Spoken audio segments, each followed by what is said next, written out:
Pozdrav svima i dobrodošli na Ganesha kanal, dobrodošli u školu vedske astrologije. Danas je na dnevnom redu tematika vezana za Uran, Neptun i Pluton i zbog čega se oni zanemaruju u vedskoj astrologiji. U davna vremena razvilo se duboko poštovanje prema nebeskim telima koja krase noćno nebo. Ta magija noćnog neba, obasutog milijardama zvezda, oduvek je fascinirala ljudsko oko, rasplamsavajući radoznalost, maštu, a možda i nostalgiju, iz čega su nikli različiti sistemi za razumevanje tajnih veza između čoveka i neba. Među svim ovim svetlećim entitetima planete su imale dubok značaj u drevnoj praksi vedske astrologije, poznatom kao Đotiš. Dok su klasični tekstovi prvenstveno fokusirali svoju pažnju na tih 7 vidljivih planeta, potonja otkrića Urana 1781. Neptuna 1846. i Plutona 1930. godine izazvala su oprečna mišljenja unutar astrološke zajednice, što je podstaklo preispitivanje njihovog uticaja i potencijalnih primjena u astrologiji. Zapadna astrološka praksa, zasnovana na tropskom sistemu, uveliko je prihvatila otkriće Urana, Neptuna i Plutona sa izuzetkom tradicionalne zapadne astrologije. Za razliku od zapadne, vedska astrološka praksa je ostala verna svojoj tradiciji, to jest ostala je nepokolebljiva u svojoj privrženosti klasičnoj planetarnoj paradigmi. Sad, zašto je to baš tako? Saznaćete u ovom video zapisu, te ostanite sa mnom do kraja. I ako ste novi na Ganesha kanalu, zapratite ga, lajkujte ovaj video i podelite ga i naravno krenimo dalje. Dakle, vedski mudraci sa svojom dubokom mudrošću i intuitivnim razumevanjem kosmosa postavili su temelje Đotiša. Đotiš predstavlja toliko savršen i sofisticiran sistem i pre svega astronomski sistem koji povezuje ljudsku sudbinu i postojanje sa nebom, to jest koji je uskladio pokrete nebeskih tela sa zamršenim tkanjima ljudskog života. U klasičnim tekstovima nebeska tela, najpre ona koja su vidljiva kao velika svetla i varljivo skoro identične veličine gledano sa zemlje, dakle sunce i mesec, smatrani su predstavama Šive i Šakti, univerzalnog oca i univerzalne majke, gde je Šiva inače jedan od trojstvenih oblika Boga pored Brahme i Višnua. Inače, Šakti predstavlja ženski princip tog božanstva Šive. Njihov ples Šive i Šakti je večni ples svesti i kreativne energije, dakle ples Janga i Jina. Potom imamo 5 vidljivih planeta, to su Merkur, Venera, Mars, Jupiter i Saturn, koje su usko povezane sa 5 primordijalnih elemenata u univerzumu ili Panča Mahabutama. Znači Panča Mahabute su zemlja, voda, vatra, vazduh i eter. Ovih 5 elemenata čini osnovne gradivne strukture svekolikog postojanja. Ova suptilna mreža bezbrojnih korespondencija između mikro i makro univerzuma predstavlja neraskidivu povezanost nebeskog carstva sa zemaljskim. Oni koji se pridržavaju i koji poštuju tradicionalnu perspektivu, tradicionalnu paradigmu, tvrde da su vedski mudraci, budući da su primaoci božanske mudrosti i znanja, namjerno izostavili Urana, Neptuna i Plutona iz svojih astroloških razmatranja. Oni tvrde da je 7 klasičnih planeta zajedno sa lunarnim čvorobima Rahuom i Ketuom i podznakom, to jest ascendentom ili znakom u usponu, dovoljni da obuhvate složenost ljudskog postojanja i kosmičkih interakcija koje njime upravljaju. Ovaj stav baziran je na temeljnim principima Đotiša koji vode svoj poreklo iz vedske mudrosti. Po tom gledištu, vedski astrolozi tvrde da bi uvođenje dodatnih planeta poremetilo delikatnu ravnotežu, savršen sistem koji je ostao netaknut milenijumima i koji na veoma mističan i evidentan način dešifruje povezanost makro i mikrokosmosa. Što više, oni tvrde da su vedski mudraci, budući da su primaoci znanja direktno od kreatora, od Brahme, bili svesni čitavog univerzuma i njegovog funkcionisanja, te da su smatrane kao neophodne za astrološke svrhe, ove iste planete, Uran, Neptun i Pluton, bile bi uključene u originalno učenje, ali nisu bili smatrani. U osnovnom delu vedske astrologije Brihad Parashara Horashastra, koji je napisao Maharishi Parashara, ne pominju se Transsaturnove planete, odnosno Uran, Neptun i Pluton. Postoji još jedno tradicionalno astronomsko delo, staro prilike preko 1500 godina, Surya Siddhanta, i u ovom delu pisanom u stihovima daju se prečnici planeta i obim njihovih planetarnih putanja, orbita. A zaintrigiran ovim informacijama, jedan čuveni doktor matematičar po imenu Thomson krenuo je u izračunavanje prečnika 5 planeta vidljivih golim okom, znači Merkura, Venere, Marsa, Jupitera i Saturna, i upoređujući vrednosti koje postoje u delu Surya Siddhanta sa tim modernim istraživanjima i modernim vrednostima, otkrio je da se one iznenađujuće dobro poklapaju. Daleko bolje nego što bi se moglo pripisati nekoj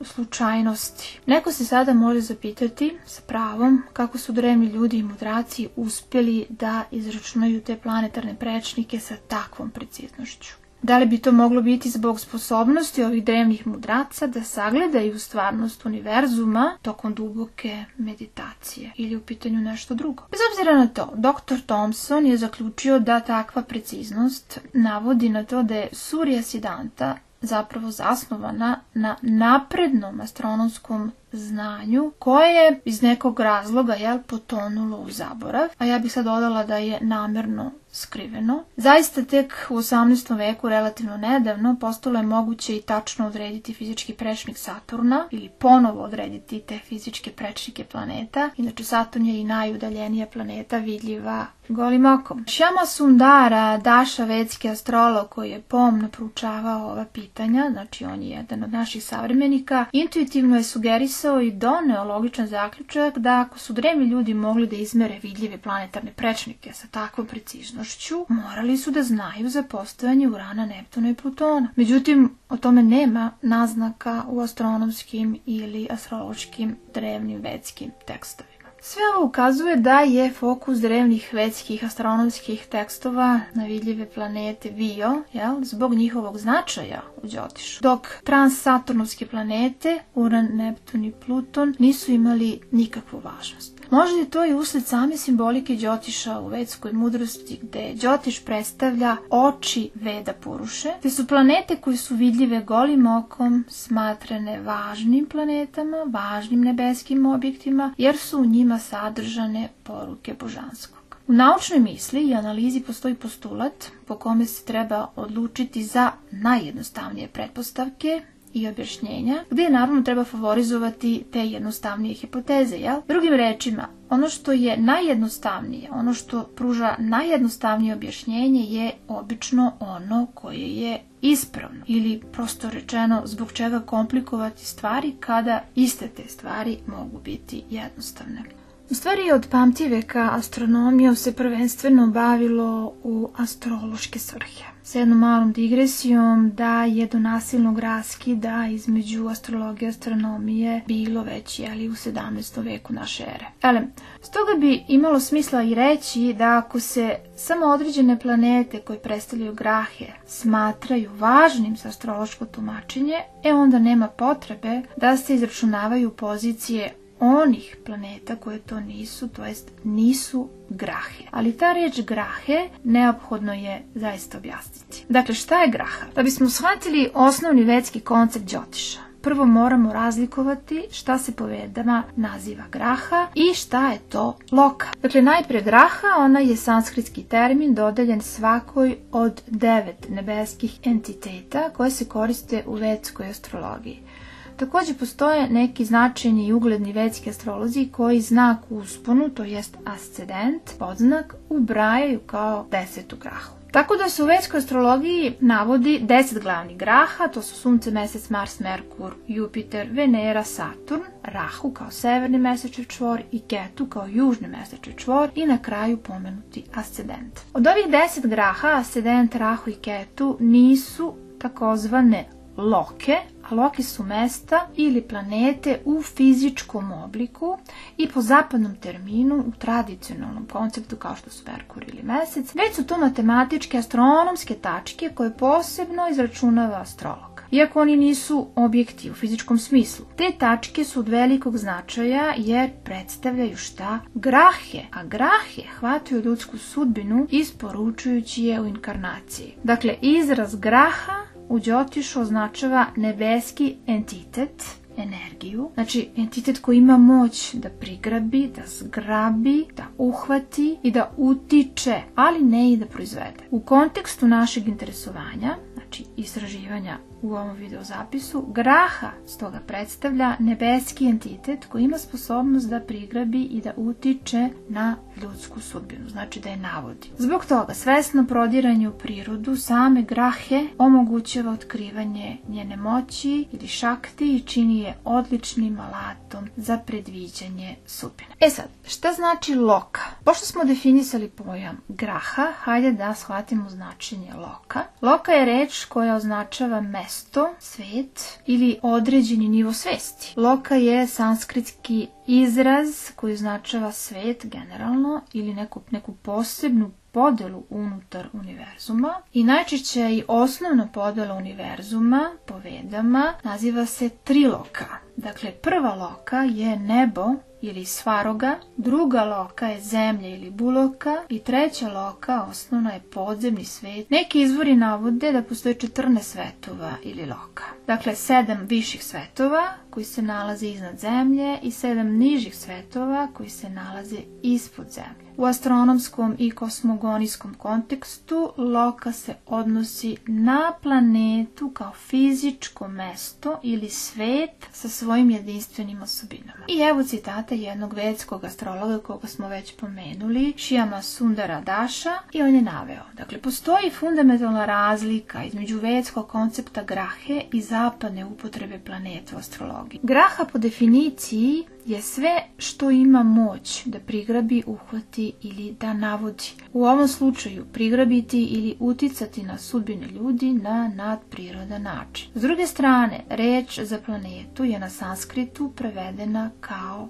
loka, znači planeta znači loka, ali nisu sve grahe loke, niti su sve loke grahe. U prevodu to znači da određeni entiteti ili objekti koji imaju značaj u predviđanju uključuju određene planete, jel? Ali nemaju sve planete taj isti značaj u predviđanju događaja. Podsjetimo se da iako određene planete mogu biti grahe u smislu predviđanja, one nisu uzročnici. One ne izazivaju događaj, one mogu da navedu.